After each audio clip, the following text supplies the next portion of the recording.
Hello and welcome to the Southbound Sports Show. I'm your host, Richie Leahy, here with my co-host, Matty B.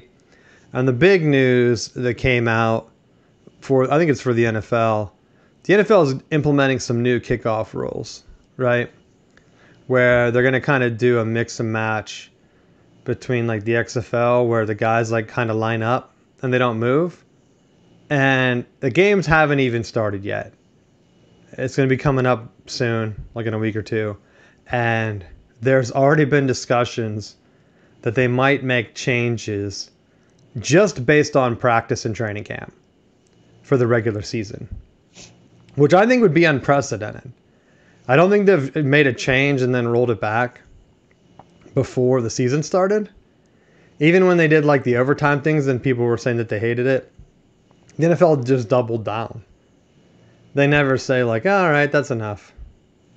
So I'm wondering what's going to happen. And maybe they're just hyping it up to get more people to watch preseason, because it's getting me excited just to watch the kickoffs, because I want to see A, how they look compared to the XFL, and B, if there are actually any returns or anything.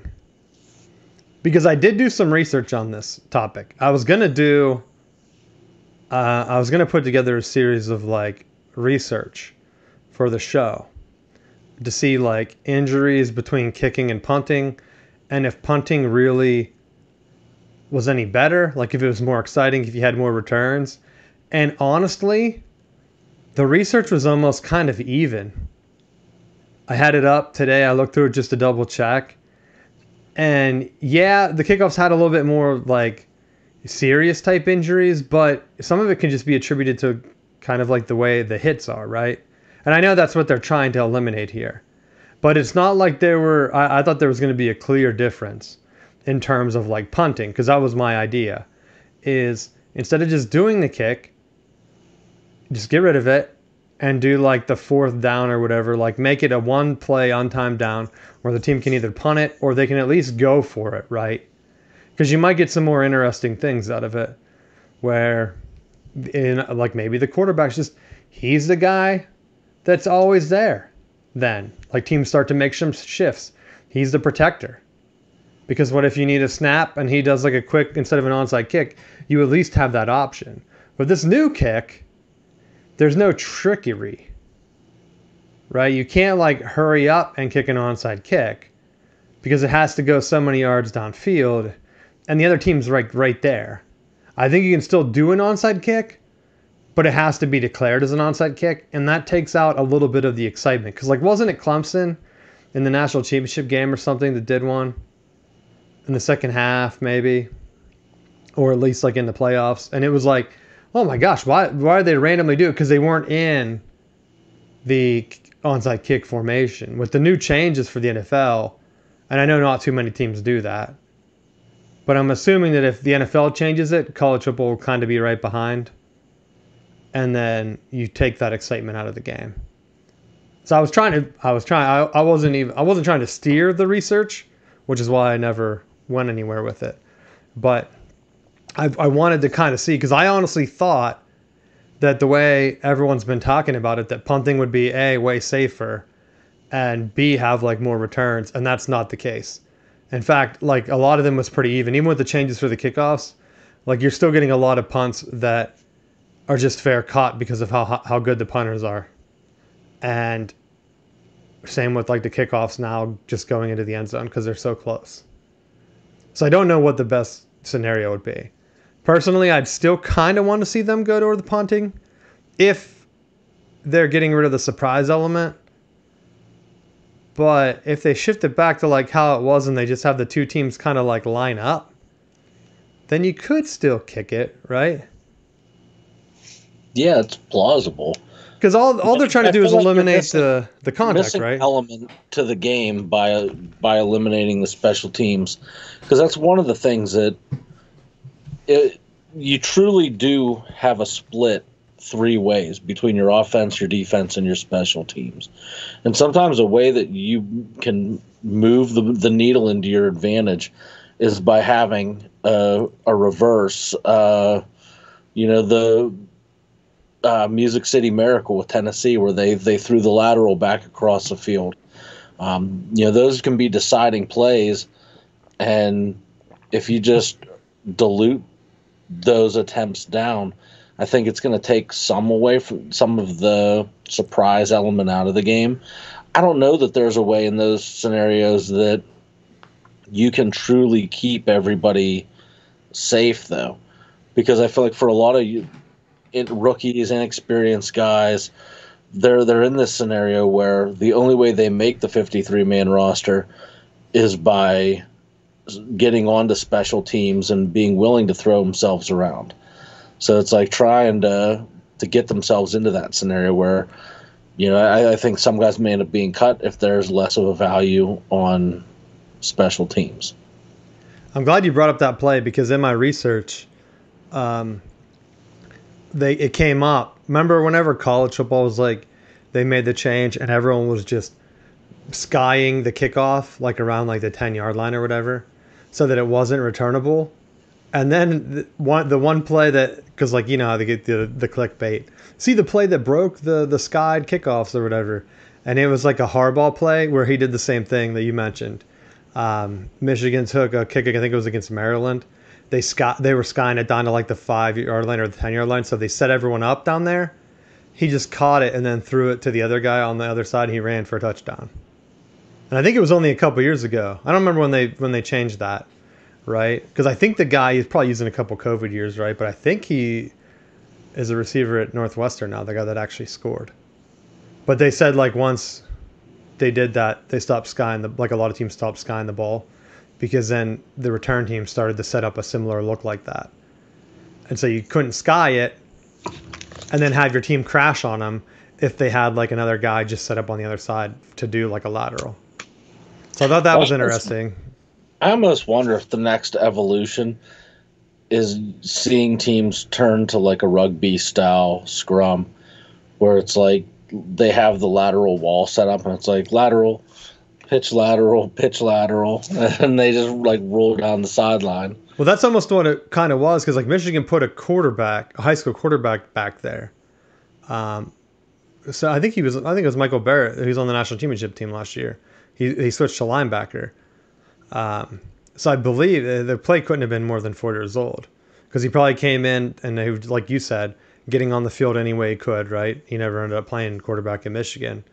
So they put him back there because they knew he could throw. And Harbaugh's like, just throw a lateral across the field when you catch a ball. And it worked, because like you're crashing. You sky the kickoff so you can kill the guy, right? Pretty much. You're like, we're going to run everyone at him so that he either fair catches it, or we try to pin him down there, scare him, maybe he'll fumble it, which I have seen guys fumble that, right? So it works on a couple different levels. But you're right. Why not just set up a wall and just lateral it? I think a lot of coaches are just afraid. Like, they don't trust their guys, right? All it takes is one guy a little bit antsy to lateral it like 30 feet overhead. And then what? It's a touchdown for their team. You're 100% right with it. Because that's where I was watching the women's rugby in the Olympics, right? And they scored to go ahead on Great Britain or whatever on a lateral like that, right down the sideline.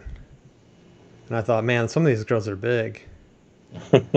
Like, I'd be afraid. Because the one was like, what are they saying?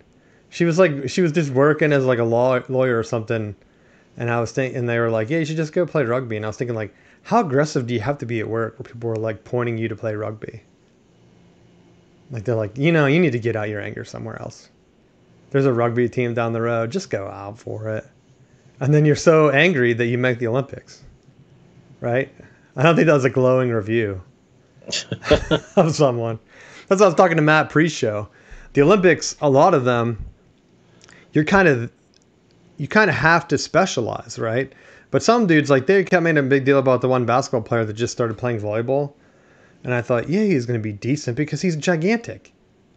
Like, volleyball always has, like, the one person that's big. Like, I think I watched the United States women, and their one woman was, like, way bigger than the other team. So, of course, she just kept spiking it. And it was almost comical. I don't know if it was beach or what I was watching.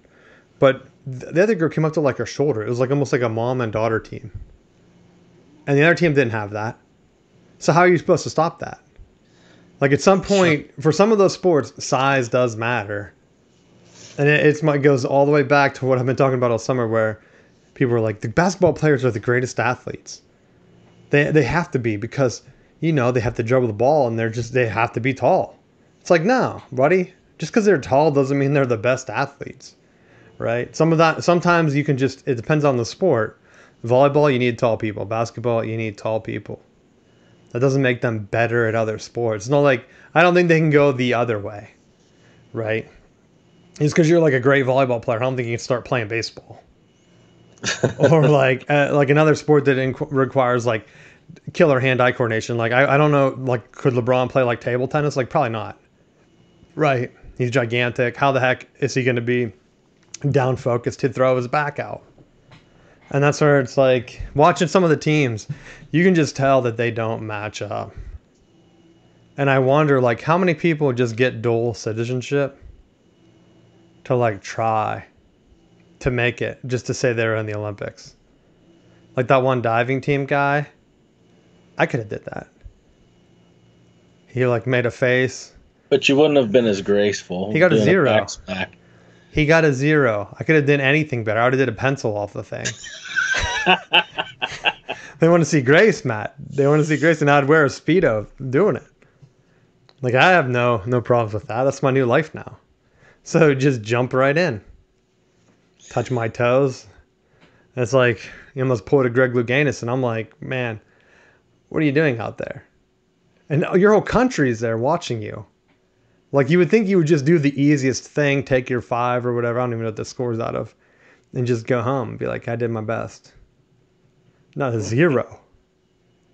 You're like remember Cool Runnings when the guy tripped, and then the whole island was making fun of him.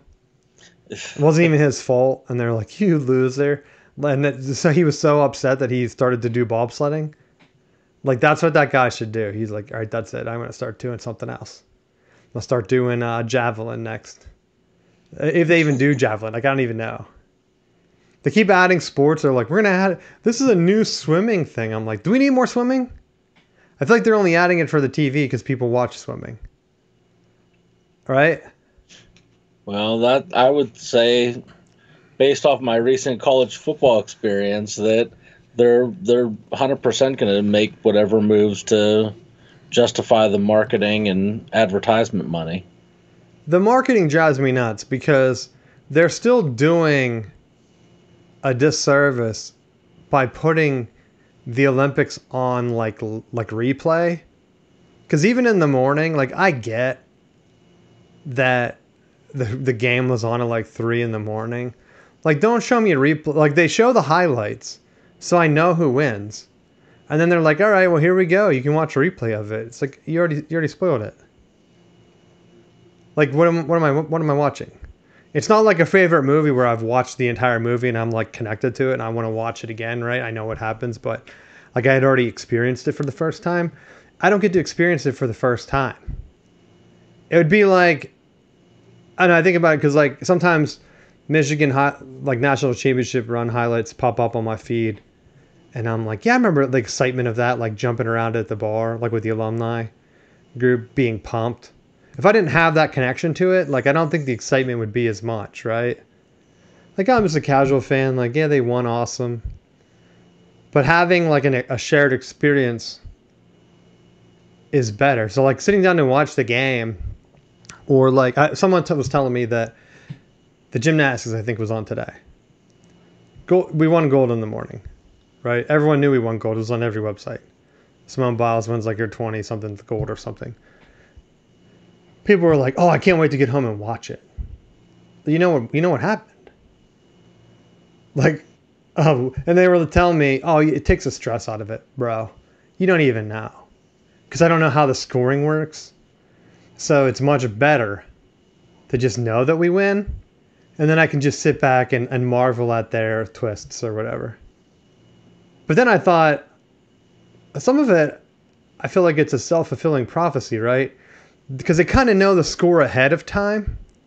Because I listened to a little bit of the men's, and they were like, oh, the men, if they hit a perfect routine, they can win bronze. And I thought, like, they have to do their perfect best and they can only win third place. So the first guy, like they're going to be watching the other two teams that are ranked ahead of them and hoping that one of the guys falls. Like that seems weird. And then that's how other countries probably view our women's team, right? Like they're supposed to win gold. We need, like when Simone Biles got hurt, I wonder how many other countries peaked up and were like, all right, what if she falls? And then I thought, like, she just tweaked it. Like Carrie Strug had a broken ankle and she landed it. If Simone Biles would have had a little bit of trouble, I'd have been like, come on. We've seen it happen before. You already have the golds, like tap someone else in, right? But it didn't matter. She did awesome. I think the other girl, or one of them, they did kind of do a hop because I did watch the replay because like what else are you supposed to watch during the day? In the summer, nothing. So that was my take on it. Like people are like, I don't understand the scoring. And that's my beef with it all the time. It's like, there's a standardized scoring.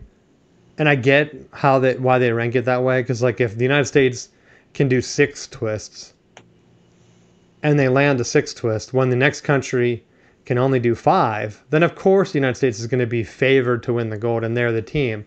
But that's what I'm wondering, like why can't the United States team in men's do the exact same top moves like the women? Why are they a little bit worse than the other top countries? We need to figure that out.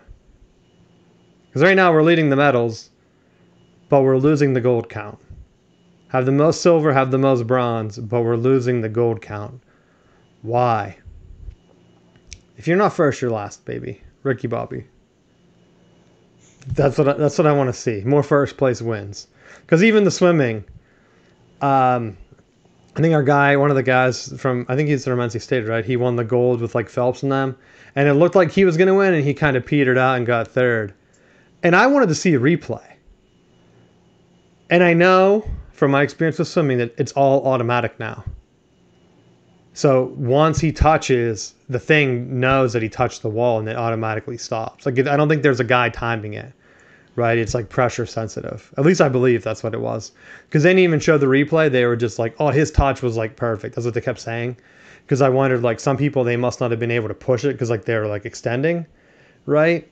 A little bit off, when I thought maybe if they just hurry up and use their other arm and did one more swish instead of kind of coasting into it, I wonder like if you would have been faster.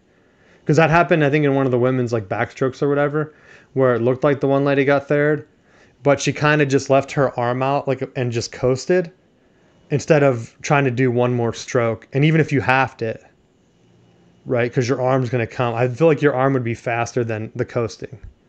But maybe I'm wrong. I don't know. That's what it was, and then she lost. And I kind of felt bad.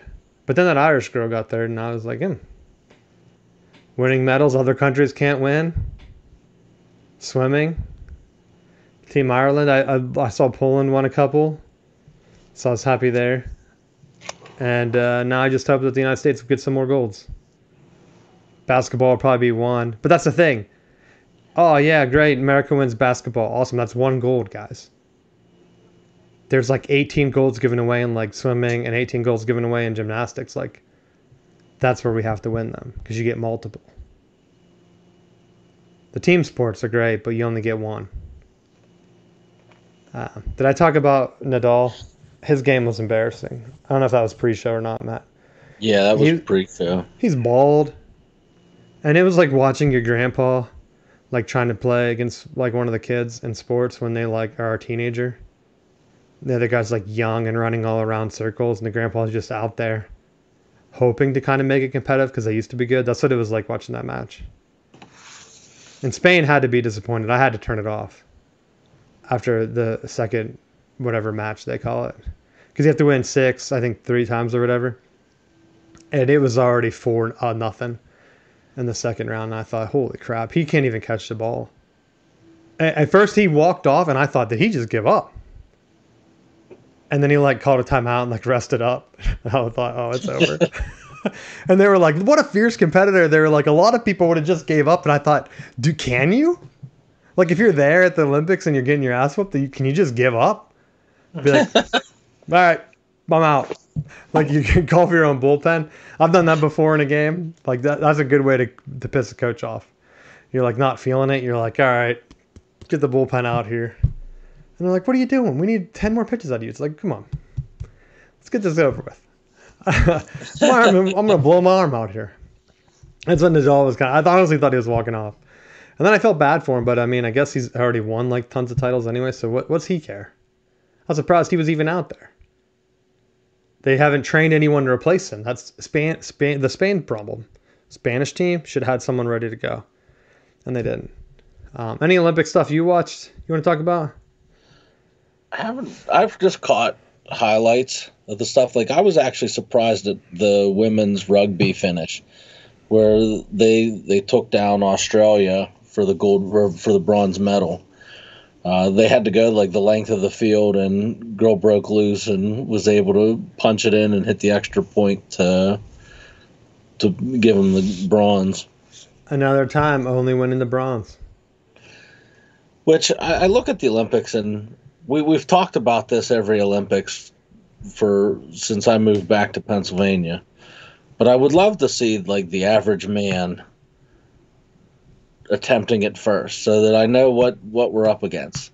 Like I like to see where that guy just straight back smacks. Like that's something any normal person with average athleticism has the opportunity to just straight belly flop, back smack, and miss. That's what I want to see. So when someone absolutely crushes their dive, I appreciate it more. Or to show, like they always show during the NFL Combine, the guy that has the record time or whoever the fastest time is, and then they compare like who's currently running compared to what the fastest time looks like. Like, show me what the slow time looks like. Just show some just random out of shape person just trucking it down the track like as a ghost. Like here they are taking off, and it's just. Well, I told you that I started to pick up on like movies doing that, and I saw a trailer. I forget what the heck the movie was, and it looked like the head was like CGI'd on like the stunt person's body, because like, and I thought, oh my gosh, they're listening to the show.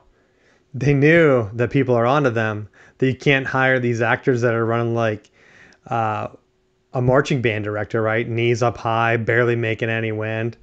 And you're like, you're not running away from that murderer. Like, what are you doing? Who's running like that? No wonder he's catching you and bringing you back into his murder hole. Come on. So now they're starting to, I think they're starting to just CGI replace people's faces on these actors with like AI or something. Because I thought, man, that's a smooth run. Who is that? Who is that? Who is that running? And I'm like, it's not you, because when they cut to the next one, you're like stumbling or like trying to turn a corner. So I know that wasn't you. They're straight up having stunt people run. But it's almost like the journalists. That's why it always cracks me up when it's like some guy, but like doing a show. Like if they would invite us to do it, like I think we would run kind of decent times, right? We're both athletes. It's whenever they have guys that haven't done it, and like I see these journos, they're like, I'm gonna run a 40, and they're like getting 7 seconds. It's like, buddy, where is the self-awareness? Did you not train at all? But this is like. Sidebar, one of the things that confuses me is you have like parents right now in America that will go out of their way to spend several $1,000s a year to have their kids play on a travel baseball team and sit on the bench. Don't tell me that there isn't a level of competitiveness in America that we shouldn't have. Like I feel like we should have high level performers everywhere. But I also wonder how much of that is just gossiping. Because like I talked to a lot of parents and they're like, hey, I remember when my kids were doing this. And their memories are not about the game. It'll be like them going to like a park or like something else while their kid like around their thing. So the travel sports, like they're kind of paying it, but it's kind of like a vacation club. Right? They're like, ooh, we should, that was down by Myrtle Beach. All right, yeah, we'll go there. Play there. Oh, that one's by Disney. All right, I think I can make that work for my work. Oh, sorry, I got to take off extra day because I'm gonna have to work remote because my kid's playing. Where are you going? Oh, by Disney. I might swing by too. Well, I'm already down there. And so that's what I'm wondering, like some of these parents that are throwing money in, like, do you really want to get away from your kids that bad? Or it's just an excuse to kind of go out with them? Because you're right, they have to know. And then if the team's not even winning or your kid's not even playing, at some point there has to be a breaking point, right? Because I just had an article recommended to me from like the search thing I do. And it's like, it was a woman that was, she was doing the same thing, having her kids play travel basketball or whatever, because she wanted them to earn a scholarship because she figured that was like the only way they could pay for it, right? And it turns out the entire trip, the kids would just be playing NBA 2K. And then instead, as a twist of fate, her son got a esports scholarship instead. So now he doesn't even have to play basketball. He just randomly, he was on the basketball team, but yet he was just playing NBA 2K most of the time, really putting in those hours, right? So, like that's going to be the shift, I think, right? Where it's going to be the point where it's like, I could play basketball, but I'm only 5'2". I'll play like NBA 2K instead, and then they don't even have to leave the home. And it's like, yeah, I used to be mad at him, like we didn't even have like the new Xbox or whatever, and he would just, turns out he would just go to a friend's house and play, or whatever she was saying. Like there was like a kind of a video thing, so I didn't watch the whole thing, but that was kind of her thing. It's like parents, like be open to like different opportunities that might just randomly pop up, because then you don't know, right? Paying all this money for travel basketball, and instead all she had to do is pay for an Xbox. Scholarship earned. But that's why, like, now we do a little bit of the pre-show about like working out and stuff, because like once you get older, like if you don't have that work ethic, because even now it's like it's hard to find time to, if you have kids, like you're running the kids around and doing stuff, and then your downtime, you're going to be mentally exhausted. So like trying to find different ways to like kind of work out and get in shape and try to even just connect with people or whatever, it gets tough. So that's why I think a lot of ex-athletes, I've been saying it, you see them, they show them like on the TV, it's like, hey, here's so-and-so. And it's just like, oh my gosh, you like tripled in size, my man.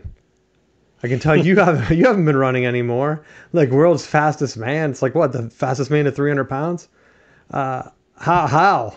Like, how are these guys like blowing out their ankles and stuff? Like within like 5 years of like quitting.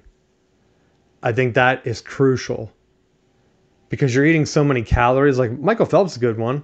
They showed him, he looked slim, and he was eating like 10,000 calories a day. So to quit swimming and to stop eating 10,000 calories a day, that has to be a shift, right?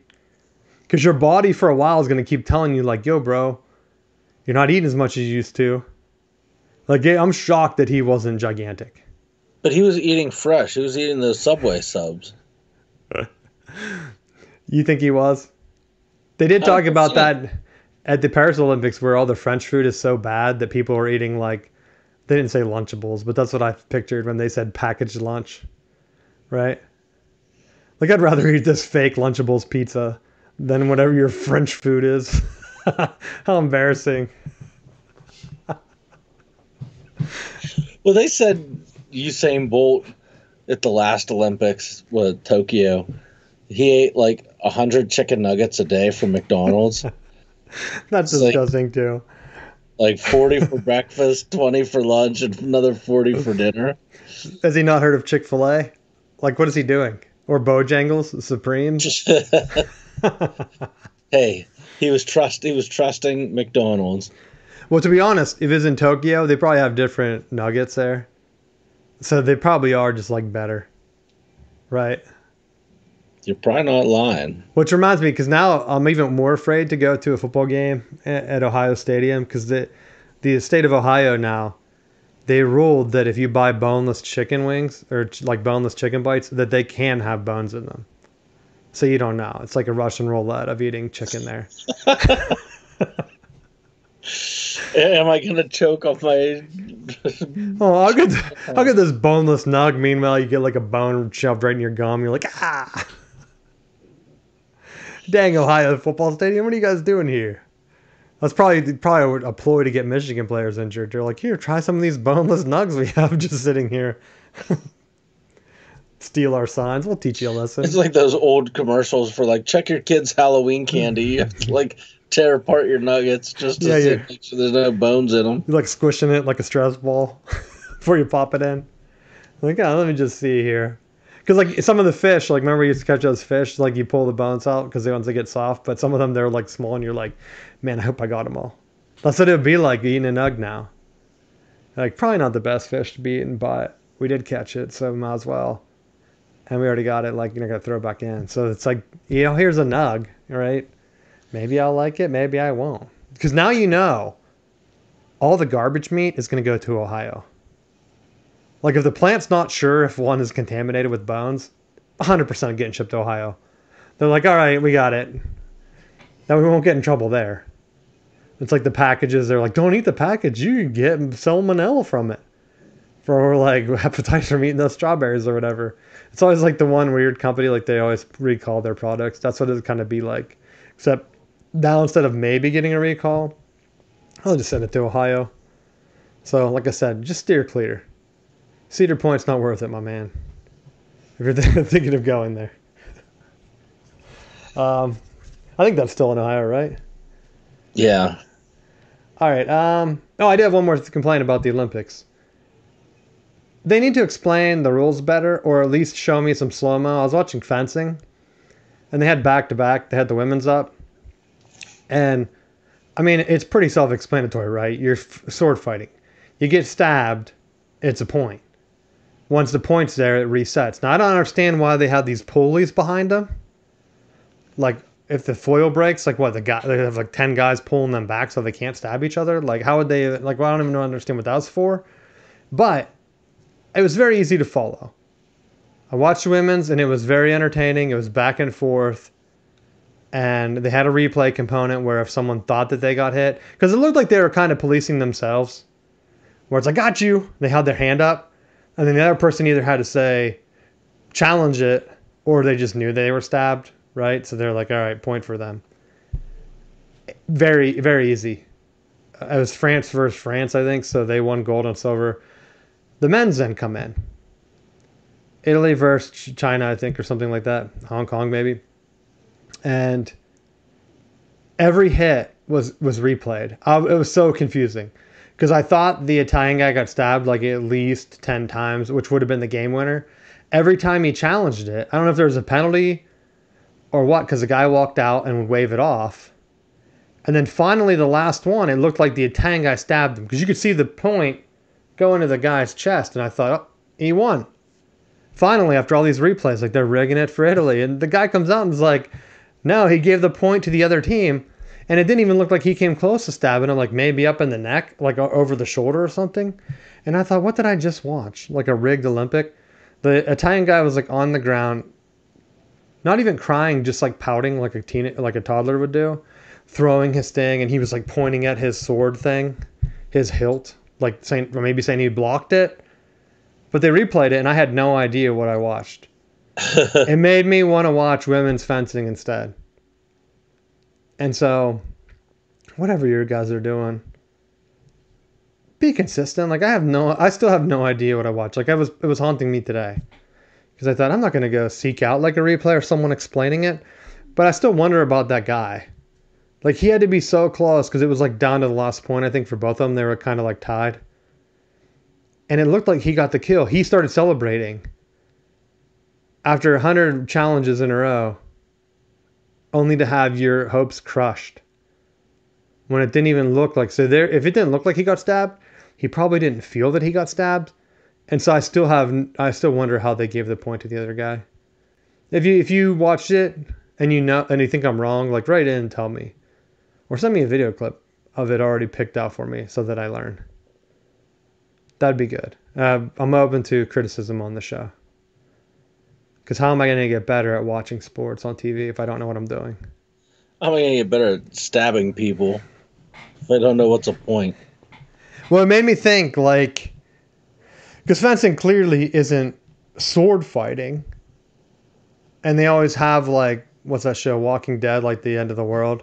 and everyone always has like these big hulking swords. But like, what if you just had like a little needle point like that, and you're just walking around? Because the zombie gets killed when you stab him in the head, right? You're a lot faster with that little foil sword. So like, you just have some sword fighter dancing through the streets, like taking zombies out. Put that on TV. Because they were going pretty fast, and I thought, man, I would need one big sword and just crush this little person dancing around. It's almost like the Indiana Jones where he just pulls out the gun and shoots that dude. That's what I would wonder. But I wonder why they don't really do that type of sword fighting in the movies, right? Because is it too fast? I mean, the swords bend a lot, right? Can you actually fight with those? I would assume you would, right? It would only take one little stab to the chest. Yeah. Or the head. That one point was like right in the eye. Then the lady had to take a second. It threw her off. And I thought, man, could you imagine if that broke? That'd be brutal on TV because you've heard of that happening before. I mean, it's on a delay anyway by like 20 hours, so they could easily cut around it. They'd be like, that's it for today. We ended right there. Didn't have a gold medal battle at all. At least not here in the States when we're 8 hours behind. Anything else you want to talk about the Olympics? I kind of cut it into my football talk randomly. No, I think we hit all the Olympic stuff. That's a key point. I do hate the delay, and I hate how they replay it. But we'll see if it's any better throughout the week. Getting back to football, Roman Wilson, Michigan receiver, picked up by the Steelers, was doing good at camp. Got carted off today. So I'm wishing him well. I hope he's able to make a recovery because the Steelers wide receiver room is pretty poor. And then Russell Wilson was hurt, and everyone was saying, oh, Justin Fields looked like he could be the starter. And then I had some people tell me that are connected to the program that they wouldn't be surprised if Fields was the starter, which is counter to what other people were saying about him not even being close to being starting material in the NFL anymore, and he's pretty much a bust. So now I don't know who to believe, right? Because like sometimes people connected to the program, they're a little too close, right? So they're just all positive 100% of the time. Oh yeah, look out for Justin Fields. He's going to surprise a lot of people.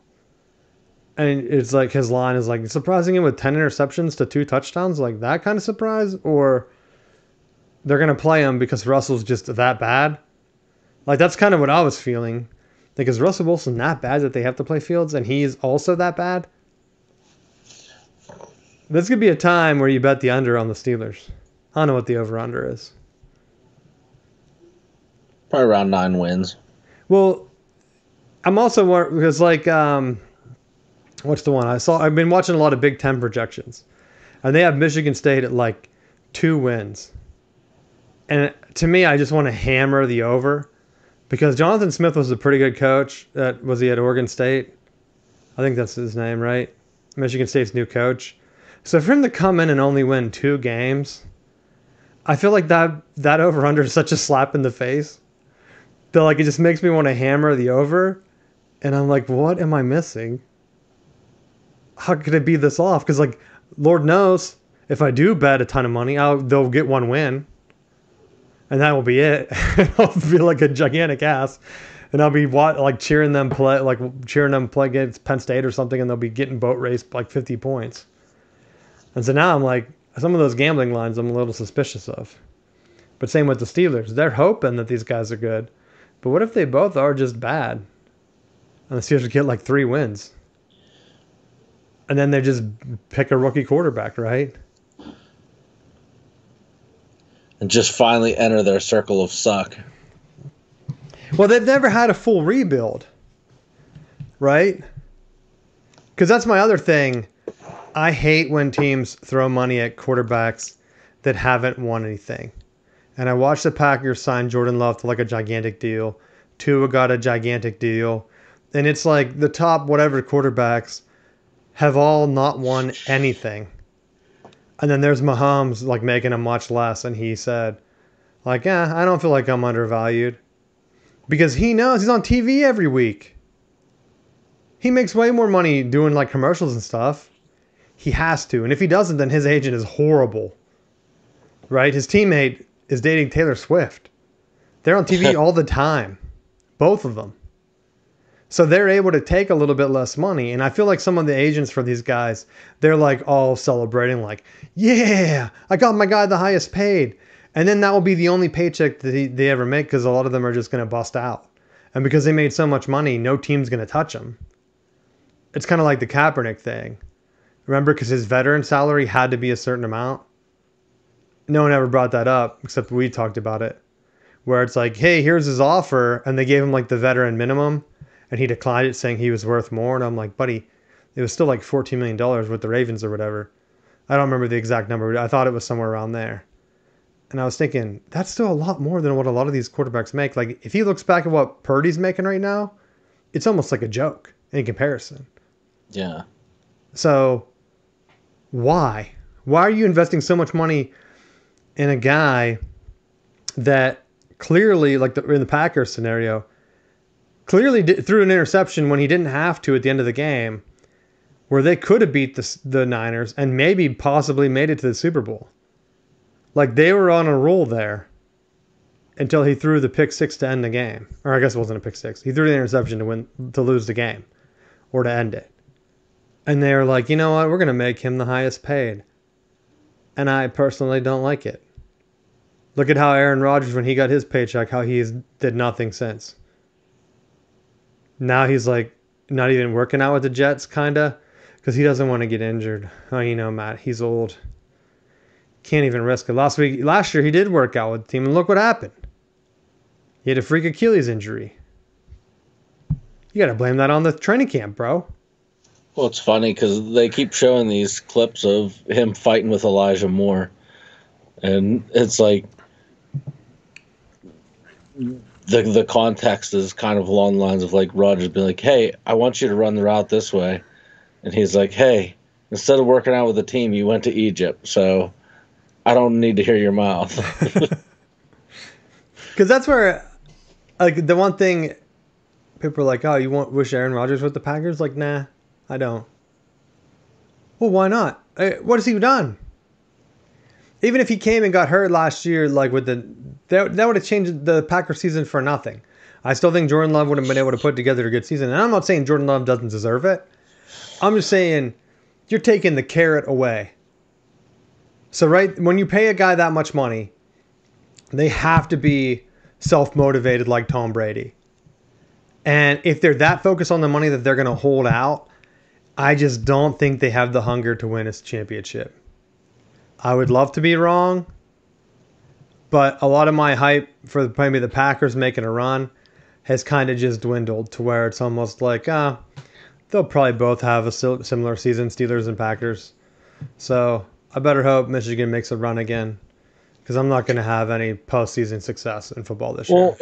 And we've kind of talked about this before too, where if you're trying to get the max contract for yourself, and you're getting like, I want to be the highest paid quarterback in the league. Well, franchises only can get so much money toward the cap. So if you're eating 50, 60% of the team's contracts, then everybody else is going to, A, get paid less, which is going to create animosity in the locker room. And B, it's going to limit their ability to go out and get playmakers. So if you're sitting there at $300 million as the team's quarterback, and you're like, boy, all the guys I throw to suck and can't catch the ball. I was like, well, they can't go out and pay for a receiver to come in because they're going to have to make, whatever veteran contract amounts. So you're kind of stuck with these are the guys that you have there. And I think the only time that those bigger contracts pay out is when they're in a scenario like where Brady was years ago and where Mahomes is right now, where they have the skill positions in place and they have all of the stuff ready to go, so that if it's like we've won a championship, we have a championship caliber team, I'm going to get this payday now because we're primed for a run, it makes sense. But when you haven't won anything and you're just, I need to have top dollar, You have Tua, you have Love, you have Cousins. The list of quarterbacks that chased the money, got the money, and ran is, so much higher. I'm glad you brought up Cousins because I think he's going to have an awful year because he's still focused on the offseason and the draft. He said that maybe he should have stayed with the Vikings. I don't know if you saw this quote. I'm paraphrasing. So it was like, the Vikings told me that if I would have signed with them, they wouldn't have drafted a quarterback. And it's like, dude, you're still living on the drafting of Penix. So you're not even motivated. You're like thinking of, oh, I wish I would have stayed. He hates it so bad with the Falcons. It's not going to be good. Like, unless he's like so motivated that he comes out on fire and that he holds out next year and then he makes a force of trade. I just feel bad for the Falcons fans because they're going to watch this. I mean, I guess they got Penix coming in. But the Cousins one, it has to be a disaster coming. Like, for him to just randomly be longing for the Vikings right now, what a jerk. Like, what a jerk. Same with, like, well, that you brought up the Love thing, too, again. It's like all the receivers are young, which is your point. Once they hit the veteran, they're going to be done. So he has a window now where he has a young roster. They have to win now because if they don't, in a couple years, they're going to have to kind of rebuild, and they have to rebuild around his contract, which is going to be impossible. Look at what the Jags did. They went all in. Trevor Lawrence is one of those high-paid guys, and they were like, this is our year. We're building some hype, and then they busted. And so this year, like, what excitement do they have to have? Almost none, right? I'm not looking at the Jaguars and being like, that's it. That's my pick. Like, nah. You're probably like 8th down the AFC and you sign Trevor Lawrence for how many years? He's going to end up into like I don't even know, like a 90s quarterback that never wins anything, like situation. He's just around forever. Just embarrassing. So at some point, these teams need to realize like, hey, we have Mahomes in our conference or whatever. We really need to just focus on building our team. That's kind of why I'm not too mad at the Steelers with their quarterback situation. Because even if Wilson and Fields both bust, they're hopefully working on retooling the roster so that the quarterback doesn't matter. And maybe they can get back to winning with defense. Because that's what ultimately wins championships. Got to have the defense. And once you have the defense in place, then the offense can just be methodical or whatever. And that's going to be more important, I think, down the stretch. That's what happened with Michigan last year in the championship game. I guess it wasn't the championship game. The game against Bama. They had the dynamic quarterback. And once the defense clamped down on them, that was it. That was the deciding factor. And so with like a Mahomes, you can beat him with great defense. The Niners have been close like twice, right? And they choked it down the stretch because they kind of get away from what they're doing. I think Shanahan just chokes as coach. You can't say he didn't. Remember he blew it against the Patriots? Right? He's the OC in that game with Tom Brady came back from like down 28-3 or whatever. Yeah. So you can be a choker until you're not. But at least, I mean, heck, you could say the same thing for Harbaugh. Harbaugh had been a choker in some big games until the last couple of years. That's why if you're a Chargers fan, you got to at least be a little bit excited. Because Harbaugh's in big games the past couple of years, he's been lights out except for that TCU game. And you could argue maybe the Georgia game, but they didn't have the horses in that game. Blake Corum was hurt. If Corum played, the game would have been closer, I think, than what people got. Right? Or was that the Corum year? I think that was the year Corum got hurt, right? Or maybe it was last year against TCU. One of them. Corum was like a big factor and like injuries played. So that's the one where Harbaugh coming in, gets a healthy roster, hopefully with the Chargers, like, you got to be excited. And then the fans have to hope with the hype that Herbert can kind of match up with Mahomes. Because if you can bring a great defense and have a stud quarterback, even if they're not as good as Mahomes, as we've seen, Herbert's not on that level. You can pretend he is if you want, but he's not. All he has to do is be good enough to win the game. I mean, even Baker almost got it done a couple years ago, right? They had that overturned, like, weird fumble thing happen. And that was with the Browns, I think. Yeah. So the Browns kind of blew it up for no reason because they were close. Focus on building the defense a little bit better. That's what I would have done if I were them. I wouldn't go out and try to pull out 100 moves to get a quarterback that hasn't played in a couple years, like they did with Watson. So a lot of things to kind of go around, but that's my NFL update from training camp. Getting excited. Some games will be started soon. Fantasy League, I just reactivated it. Got to get that rolling, so we'll be giving some fantasy updates on the show in the coming weeks. Anything you want to talk about for the NFL, Matt? Just it's going to be good to have some games coming on here pretty soon and starting to get that flow back in of actually getting to break down some things teams are doing and starting to see some of these rookies what they're going to be capable of for the upcoming season. Yeah, I had Michigan on my mind a lot today because the rumors have been that the NCAA is going to send them their allegations, right? It's been going on, like it's been in the media since like June. I saw that, and I didn't even bother sending it to you because I'm like, how much time passes that before they're actually going to make a move? Well, it started at the end of June. They're like, it's going to happen before the 4th of July. 4th of July rolls around, nothing. And I'm thinking in my mind, if it's going to come, it's going to come right before Big Ten Media Days, like how they took down Urban Meyer, right? Big Ten Media Days came, and I'm like, great, we're going to have our family get together. We're going to get sanctions. You're going to be tearing me apart the whole time. And Big Ten Media Days come, and nothing happens. And then I'm like, all right. It was just they had their talking points because Florida State was the topic of conversation for everyone. Because then I'm like reading it, and it's like they're going to come. It's going to come together. Could be anything. Could be postseason suspensions. Could be nothing at all. It's like, all right, awesome. What did you do? Like run it through AI to like get every possible possibility? Like what that could happen? Like at this point, I'm waiting for the worst thing to happen, and nothing happens. And the reason I brought it up on the show, because normally I would just ignore it until something did come up. But our boy Connor Stallions, Matt, he's going to be on Netflix. Are you going to watch that documentary? Did you see it? I saw that it was coming. You favorited it? You ready? I did not. I don't know when it comes out exactly, but it's his side of the story. And so if you're the NCAA, you have to put out the allegations before the documentary, right? Well, they may have to.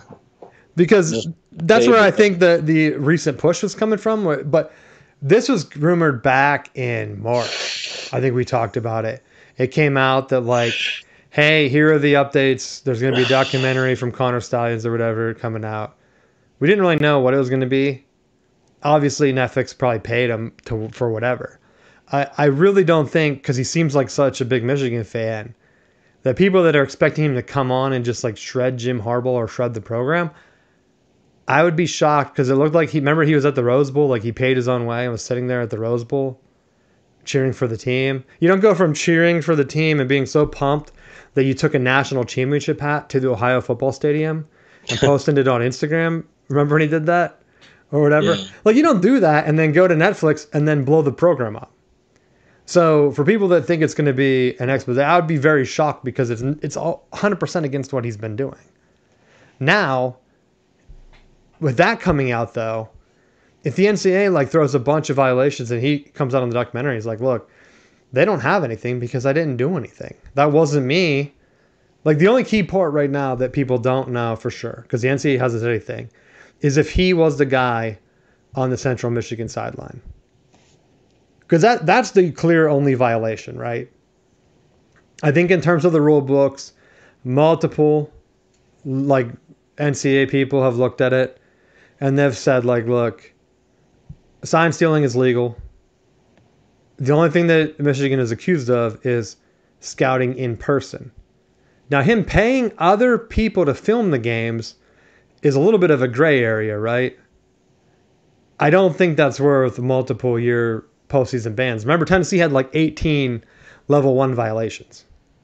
Nothing happened. Well, they also haven't won anything with all those cheating violations. Like, it's different when you win the national championship and you've cheated. Well, see, that's the thing. That's what they have to decide. Because now it's legal now with the headsets too. So even sending a guy there, and if there is a network of everyone trading like film, and he has like that source, and that's what they gave the NCAA, then it makes the other teams complaining look really dumb, right? Because that was the other big bombshell that was supposed to break, is that everyone shares a database anyway that has the exact same footage. So him doing this was kind of like a rogue thing where if he comes on the documentary, he's like, look, I was just trying to start my own scouting company on my own time, like using my own funds from my vacuum business or whatever everyone's making fun of him for doing. That's honestly kind of what I'm expecting him to come out and say. Like, look, they were only paying me 50 grand a year. If I was really that valuable, I would have been making like hundreds of thousands like every other coach on the roster. Right? They're not going to hang out a guy. He's not going to be making 50 grand a year just to be hung out to dry. Like, I highly doubt that he would sign up for that. Like, you'd have to be almost insane to be like flying people around and paying them on your own dime. Because that was part of the original leak. It's like the receipts and everything checked out. He paid everyone out of pocket. Like, Michigan didn't sneak him any money or anything. So what kind of man pays out of pocket? Yeah, I mean, a booster could have paid it, but like, look at all the cars. Like the Ole Miss guy who was just done their recruiting, they had like a purple sports car lined up, like a Lambo or something for him, Corvette. Like, oh yeah, awesome, great, right there, perfect. Let's work about paying players, which is still illegal in terms of NIL, because the NCAA came out with their ruling, and it's not going to be enforceable, but their court like settlement or whatever that they were settling says like that they can decide how much NIL people can earn, and there's no way that's going to hold up, because like someone in Michigan isn't going to be, oh yeah, we're not going to make as much because someone at like Central Connecticut can't make as much. Like, that's insane. There's no way that's going to hold up in court if they appeal it. So that's going to be thrown out the window. And if they're able to just pay whatever the rate is, because like the Big Ten's going to want to push for it, because if it's, I think it was 20%, 25% of their TV revenue they're allowed to pay the players directly. That's a gigantic chunk. For like, if your school's making 100 million like the Big Ten's going to be, that's $20 million just for your roster that you're splitting between however many hundreds of athletes. Like, that's thousands of dollars per athlete just from TV, outside of any NIL deals. They are going to be so far ahead of the other conferences, it's going to be a joke soon. Especially because there's no scholarship limit anymore. So how do you go from there? But that's my update on the Big Ten scandal, the Michigan takedown. Harbaugh's gone. So I expect Harbaugh will be hit with like a show cause. It's like ridiculous, like when Chip Kelly left, where it's like 3 to 5 years, but it won't matter anyway because he's planning on staying at the NFL for that long, and I don't think he'll ever come back to college. Right? The only reason he came back from the first time is because he loved Michigan. You can't love Michigan twice, can he? Unless Sherrone Moore like really tanks the program and he wins like two or three Super Bowls, and Herbert like retires or something crazy, and he's like, you know what? I'll go live out my days at Michigan. Like, that would be the only like crazy thing. Like, I don't really think he's gonna. Why would you leave San Diego or LA to go to Ann Arbor? Yeah, because he loves it, and it would ruin his legacy if they went out like that. But like, I don't think he's gonna be like, all right, you know what? I'm leaving San Diego. I'm going to Texas or something. Like, that's gonna be over the top. Like, I just don't see him taking another team. Because like, unless he takes like Notre Dame, but like, why would he take a rival coaching job? Like, what other top job could he really go to that would elevate him and his legacy? Like, there's probably none other. He won the national championship. He comes back. He goes to the NFL, wins the Super Bowl. He's locked in for life. One of the top coaches of all time. All he has to do is win one Super Bowl now. If he had won the one with the Niners, he's probably still at Michigan to this day. And then we would be getting the hammer. I think him leaving kind of took a lot of pressure off. Plus, did you see Michigan's AD got like a college football award for like one of the most excellent football run programs in the country? What kind of joke is that? Like, yeah, buddy, you guys really put together a sign-stealing operation for the ages. Here you go, athletic director of the year. I read it and I'm like, this is a guy like Michigan. Our guy is so good. Everyone in Michigan hates him. I'm not gonna lie.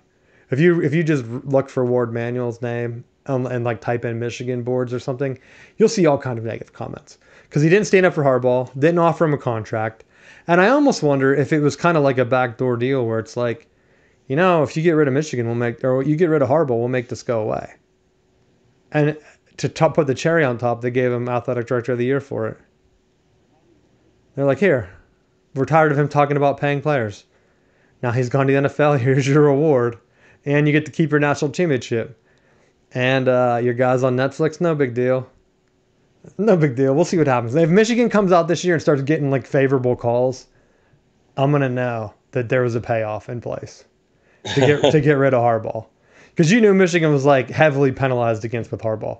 If Michigan comes out and they're like the least penalized team and they're like the media darling, then I'll know that we're not getting sanctions. Right? All it takes is the optics. Winning a college football award the same week that the allegations were coming out that they were going to be getting the postseason hammer or whatever. Ridiculous. It's like they're like, we're going to play with insiders. We're going to tell them that you're going to get hit with the hammer, but instead we're going to give you athletic director of the year. It makes no sense. I still don't get it. Because like, what did you do last year to help with the football team? You lost your football coach. You suspended him for 6 games. Holy hell. Like, what is the award for? Harbaugh missed half the year. How is that best athletic director of college football? It was specifically for football. It wasn't like for any of the other sports. He was named for football. Suspended coach for 6 games. Didn't sign him. Didn't bring him back. I don't know. Has to be a buddy-buddy deal. That's my final thing I have for the show today. Anything else you want to talk about? In my next, for retirement, the job that I want to be is I want to be the lifeguard for the swimming events at the Olympics. You say that until a Greg Louganis injury, like I said before, where you don't know if it's AIDS blood in the pool. And you're the one down there. No, they're not having injuries like that anymore because they don't send the common man out. It's the best of the world. You say that, but then we watch that other guy flop in there. And that's why I don't even know if I brought that up to your point. Like, you want to see the common man. Just watch some of these smaller countries, the guys they send in. Because it's kind of like the best of the common man already. Yeah. Because that's where, like, I was talking about the volleyball. I watched, they had like the women's like basketball play against like some other team, some smaller country as like a warm up. And it was like a bunch of just like parents playing against kids. And I was like, people watch this on TV? That's what I was thinking watching it. Who would enjoy this? It was like watching a teacher versus student game at school. That's what I felt like. And I thought, and they're trying so hard and their coach is like yelling and coaching them up. And at some point I would just be like, Coach, are you seriously yelling? Like, save it for next game, dog. No change. No chance. Do you see them? They're like giants down there. And I felt bad for whatever country that was that we were playing. And I thought, man, embarrassing. That's where I just want to be the guy. Because like, what if you went there and you just started to run? Like, you just broke through. You know how they have like streakers? What if you were just running, the common man? Like, yeah, I ran at the Olympics. So they're like, were you part of a team? Like, no, I just jumped on the field and just started running. They're not going to like stop you, right? You carry like your own country flag. Because like, there have to be some countries that will take you. Like, send them a video, like, go through, throw some shot puts in your yard or something. See what their best got. See what like one of their Olympians do. and then you go home and send tape of you doing it better, and then ask them for citizenship. Win-win. You could just say you're in the Olympics. Your family won't believe you. They'd be like, yeah, sure you were. And then you're just there. You're like, well, here's my tape. And it's you throwing a shot put or something. And then the rest of the country is like, you don't medal or anything, but would you have medaled staying at home and not even trying to join another country? No. But then you'd be representing a country other than the greatest country. Wouldn't matter. Wouldn't matter. It was like when I went to that women's soccer game and they were like, we're going to celebrate the Olympians. And they were all from like other countries except for one. It's like the Utah. Did you watch that cycling thing? The girl was talking about how she grew up in like Olympic Village or something in Utah. And so she was like trying different sports because all her neighbors were in the Olympics. So it kind of motivated her to be in the Olympics so that she wasn't a loser. And she just won bronze. Like I think it was bronze or silver. Like that person was so far out ahead of her that she said she could just relax because she knew she could just focus on winning a different medal. And I thought, like, that's all you need. It's just one medal. Wouldn't even matter what it was in. Like, oh yeah, I got this. Or one trophy in your house, right? As an adult, like not like a kid's like sports trophy. So, But I don't think I could ever do that because even if I won a bronze medal for anything in the Olympics, I'm definitely wearing it all the time. and you have to take bites out of it. That's what everyone does. And their photo ops, they pretend like you're biting it for whatever reason. I don't know why. To make sure it's real gold, right? Because if you bite a gold, you put a dent in it, right? How awesome would it be that they gave you like a chocolate one? You're like, ah! And I'll be honest, if I did have one, I probably would just wear it. Why not? All the time. What are they going to say? My son saw my Michigan Big Ten medal, and he said, holy crap, Dad, you got that for running? How about I run the next race with you? Because I won a medal like that to wear around. And I thought, perfect motivation. Come on, let's go. I showed him the other ones I got from the past, and he couldn't believe it. So that's all you need, one medal, and you just wear it all around. Because like I've never even seen anyone wear like a marathon. I've seen people have like 100 marathon like stickers on their car. Looks like a Ohio State Buckeyes helmet. Instead of having weed stickers all over it, you just have the 26.1 or whatever it is sticker all over your car. It's like their personal helmet is their car sticker. So you could do that.